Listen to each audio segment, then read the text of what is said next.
America ने Iran पर दागी एक साथ कई मिसाइलें। बहरीन बेस से कई मिसाइलें दागी गई हैं। तस्वीर आपको दिखाते हैं, तस्वीर इस वक्त आपके सामने है। बहरीन बेस से एक साथ कई मिसाइलें दागी गई है। ईरान के कई ठिकानों पर हमला किया गया है। काफी ज्यादा नुकसान, काफी घातक ये हमले। ये देखिए आप, तस्वीर इस वक्त हम आपको दिखा रहे हैं। अमेरिका ने उसी बहरीन बेस से मिसाइलें दागी है जहां पर अभी हाल ही में ईरान की तरफ से भी हमला किया गया था। UEM जयपुर एक आदर्श लक्ष्य है।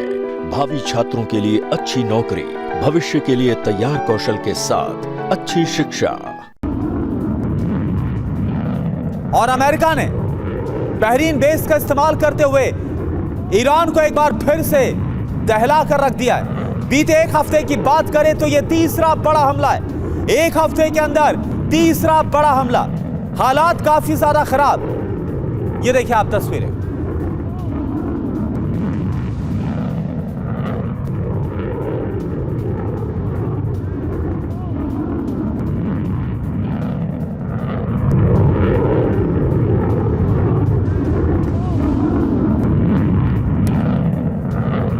तो ये तस्वीर इस वक्त आपको हम दिखा रहे हैं। अमेरिका ने हमला किया है और बहरीन बेस से जो हाइमार्स मिसाइल दागी है वो आप देख पा रहे हैं। एक और बड़ी खबर, हाइमार्स मिसाइलों से अमेरिका ने ईरान पर हमला किया।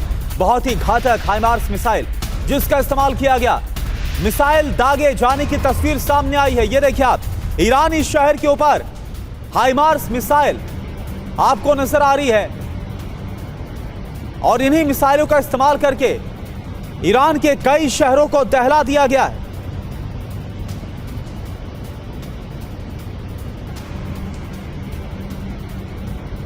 और दो तस्वीर इस वक्त आपको दिखा रहे हैं जो ताजा हमले किए गए हैं। रात में किस तरह से अमेरिका ने ईरान पर हमला करके दहला दिया है। ये देखिए आप, तस्वीर आपके सामने।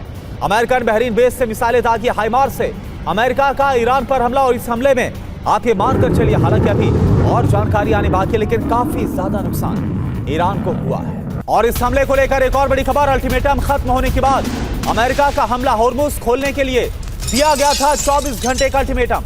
बहरीन से ईरान पर एक साथ कई मिसाइल हमले किए गए। ये देखिए आप, तस्वीर आपके सामने।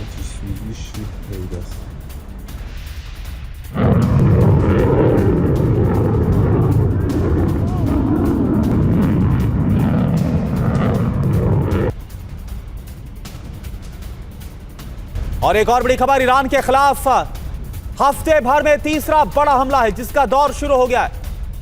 यूएस सेंट्रल कमांड की फोर्स ने हमले को अंजाम दिया और पूरी जानकारी यूएस सेंट्रल कमांड की तरफ से दी गई है इस ताजा हमले को लेकर। यह देखिए आप, होर्मुज में ईरान के हमले के बाद यह पलटवार, ईरान ने होर्मुज से गुजर रहे साइप्रस के झंडे वाले जहाज पर हमला किया था और यह जो जहाज था वो ओमान की तरफ से गुजर रहा था, लेकिन इसके बावजूद ईरान की तरफ से हमला किया गया। इधर ईरान के दक्षिणी तट यूएस का विध्वंसक प्रहार, ईरान के दक्षिणी तट पर हमला हुआ है। बंदर अब्बास, सिरिक, बुशहर प्रांत में कई हमले हुए। केश में द्वीप, चाबहार, खुजिस्तान प्रांत में हमला हुआ है। ये देखिए आप, कहां कहां पर हमला हुआ मैप के जरिए हम आपको बता रहे हैं। जो ईरान का दक्षिणी तट है उस पर आप देखिए किस तरह से एक सीरीज से अगर आप देखेंगे तो धमाके आपको नजर आएंगे मैप पर। और वहीं बहरीन से ईरान पर मिसाइलों की बौछार कर दी गई है। रात में मिसाइल हमले के बाद दहशत फैल गई। तस्वीर आपको हम दिखा रहे हैं। ये देखिए आप, बहरीन से ईरान पर जो मिसाइल हमला किया गया, ये उसकी तस्वीरें हैं किस तरह से रात भर हमला किया गया है। ये देखिए आप,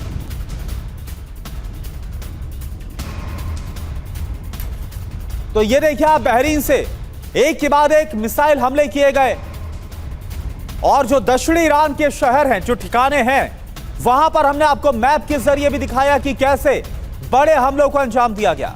और ये देखिए जो हमला किया गया, ये रात की तस्वीर है।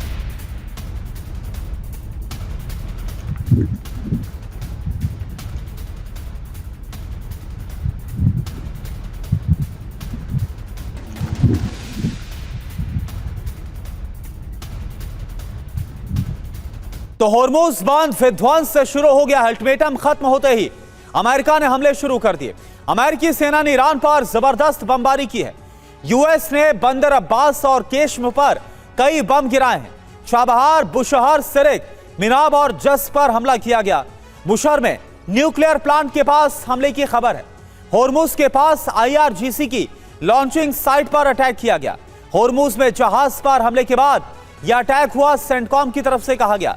हाइमार से ATA CMS मिसाइल हमले का दावा किया गया है। और हमारे साथ खास मेहमान जुड़े हैं, उनका हम रुख करें, लेकिन पहले मनीष मैं आपका रुख कर रहा हूं। देखिए, जो US सेंट्रल कमांड है उसकी तरफ से कहा गया कि ओमान की तरफ से साइप्रस के झंडे वाला जो जहाज गुजर रहा था उस पर हमला किया गया और उसके बाद ही अमेरिका की तरफ से बदले की कार्रवाई। तो क्या लग रहा है कि कहीं ना कहीं एक जो जिद है जिस पर ईरान अड़ा हुआ है कि ईरान की तरफ से एक पैसेज तो ईरान की तरफ से दिया गया है, लेकिन अगर ओमान की तरफ से भी कोई जहाज जा रहा है उस पर भी हमला करना, यह कहां तक ठीक है? और इसके बाद अगर अमेरिका हमला कर रहा है तो अमेरिका भी तो इसको बोलेगा कि हम जस्टिफाइड हैं। देखिए, कल जब ईरान के विदेश मंत्री अराक्ची साहब ओमान पहुंचे थे और ओमान में जब बातचीत हुई थी तो ईरान ने ओमान को ये मनाने की कोशिश की कि चलिए हम दोनों मिलकर हॉर्मुज को अपना प्राइवेट प्रॉपर्टी बता देते हैं और वहां से कोई नहीं जाएगा। तो ओमान इस पर तैयार नहीं हुआ। ओमान ने कहा कि ओमान का मानना है कि यहाँ से सभी जहाज जाएं और उसमें हम कोई आवाजाही में रोक नहीं लगाएंगे, कोई टोल टैक्स भी नहीं लगाएंगे, तो हमारी तरफ से फ्री है। और कम से कम मान भी लिया जाए कि ठीक है, आधा ईरान का आधा ओमान का, तो ओमान वाले हिस्से से तो जहाज जा सकते थे, कमर्शियल शिप जा सकता था, ठीक है, मिलिट्री शिप नहीं जा सके। तो यहाँ पर तो साफ तौर पर लग रहा है कि ईरान दरअसल एक जिद पकड़े बैठा है कि अब तो किसी को भी हम हॉर्मुज स्ट्रेट से गुजरने ही नहीं देंगे। और 28 फरवरी से पहले, मतलब हमले से पहले की जो स्थिति थी जब दुनिया भर के जहाज बिना किसी रोक टोक के वहां से गुजरते थे, तो अब ईरान का कहना है कि भैया कोई भी जहाज अब वहां से नहीं गुजरेगा। क्यों? क्योंकि सैम अंकल ने मुझ पर अटैक कर दिया था। तो इस जिद की वजह से ये युद्ध अब लंबा खिंच रहा है और जो भी तथाकथित MOU है वो खत्म हो रहा है। क्योंकि देखिए, कल जब अमेरिका ने यह कहा कि ठीक है आप हॉर्मुज स्ट्रेट को पूरी तरह से कमर्शियल शिप के लिए ओपन करिए, तो अगर ईरान चाहता कि यह युद्ध ना हो तो ईरान की तरफ से कहा जा सकता था कि ठीक है हम कोई मिलिट्री शिप नहीं जाने देंगे, लेकिन कमर्शियल शिप जाए उससे हमें कोई दिक्कत नहीं है। और ये आइडेंटिफाई करने में कोई दिक्कत नहीं है कि कमर्शियल शिप कौन सा है, मिलिट्री शिप कौन सा है। तो ये तो लग रहा है कि ईरान ने भी एक गजब की जिद पकड़ रखी है। और अमेरिका को तो चाहिए क्या? अमेरिका को तो मौका फिर से मिल गया। बिल्कुल, अमेरिका को मौका चाहिए, एक बार फिर से मिल गया और पूरी दुनिया भर में जो ये ईरान का हमला उसको जस्टिफाई कर दिया जाएगा। डोनाल्ड ट्रंप की तरफ से हमला क्यों किया गया? और अब एक तरह से, क्योंकि जैसा आपने भी कहा कि अगर आधा आधा मान लिया जाए, अगर ओमान के हिस्से से कोई जहाज जा रहा है तो उस पर क्यों हमला किया जा रहा है? अब ये कहीं ना कहीं जिद से आगे बढ़कर एक दबंगई जरूर देखने को मिल रही है।